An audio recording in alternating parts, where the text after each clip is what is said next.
If you're a good beekeeper, you don't need to use smoke. Here it is, April 24th.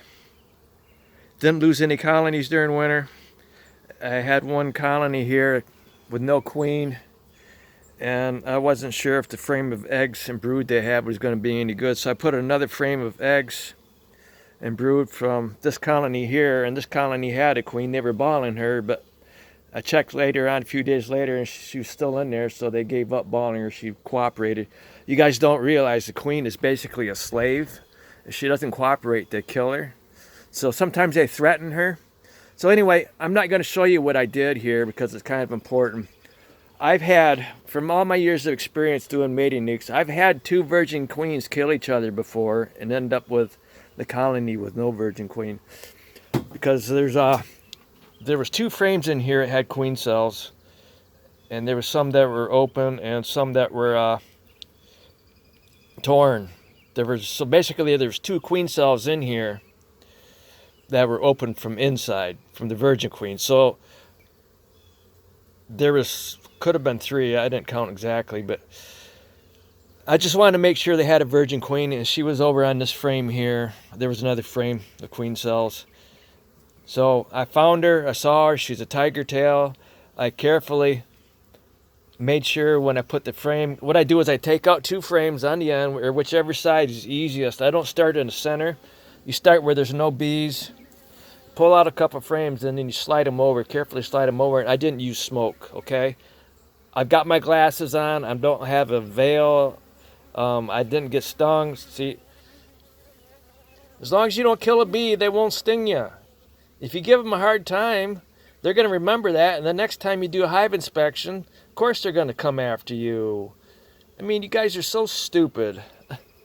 In all the years I've done inspections indoors during the winter, and you guys aren't doing that. I'm really this good at beekeeping. If I could just do something about the crop farmers spraying all these chemicals,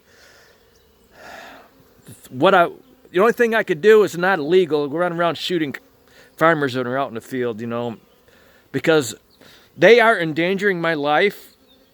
I didn't realize this, but when I had honeybees, killed by a crop farmer, I didn't smell anything that day. I was home, went away for a couple hours, came back, and the bees were coming out of the hive dying. I didn't smell anything that morning when I saw the farmers out there. So they are endangering my health. They're killing me slowly. Would it be wrong for me to walk up to a farmer when he's, put the pistol in my back here between my pants and, walk up to him and say, "Hey, what you doing?" And just blow him, shoot him in the head? He's threatening to kill me with these chemicals. But many times I've been out here and they're spraying on a windy day. And I'll drive over, I ask, "What you spraying?" And they'll say, "Roundup," or glyphosate. And I told him several times, I can smell it. If I can smell it, I'm inhaling it. Okay? They're endangering your life. And I know this because my bees die. During the summer, you don't notice it. But during the winter, they don't live very long. And because they only live 5 to 6 months through winter, and I get 3 to 4 months out of them, nobody's going to say, "Well, they died from toxic chemicals." Well, that's why it shortens their life. You may not die right away from the chemicals like the honeybees do if they get it direct. But most of the time, they die slowly. But you're going to get cancer, and you're going to lose some of your life, maybe 10, 20 years of your life after you get cancer, and you're going to die. But that's the whole thing, The chemicals don't kill you right away. They're killing you slowly. But our government, because it's corrupt, corporations control our government, and they make money selling these chemicals, and they make money when you go to the hospital to try to get your life saved by the hospital, and they act like they care about you. They care about your money, okay? It would be so much easier. When I was a kid, they talked about all these chemicals that cause cancer and getting them removed. They don't do that anymore. Now they tell you, "Oh, we have a cure for cancer. Don't worry, we'll give you some medicine. We'll make you better." That's all bullshit, all right? So again, I have a tiger tail virgin queen in here. The weather's warm now. I don't think we're going to have any more cold days. It's the 24th of April. I'll give them till May 5th. I'll check again May 5th or anytime the weather's good after May 5th to see if I have a laying queen.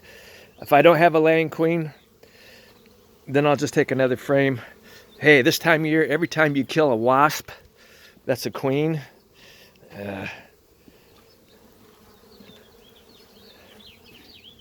See? My bees love me. But they will get irritated after a while. It's why you want to make it short. And I got to put the covers back on. And when you put the covers back on, you just don't slap them on the hive. You carefully set it. Find part of the hive that doesn't have any bees. You set it there. And I like to wiggle it back and forth as I'm setting it down. You can feel the bees in between the wood. Give them a chance to get out of the way. So I can't do this while I'm holding the camera. But give them a chance to get out of the way. And then sometimes I take the shim and I'll tap it. Tap it and get the bees into the air.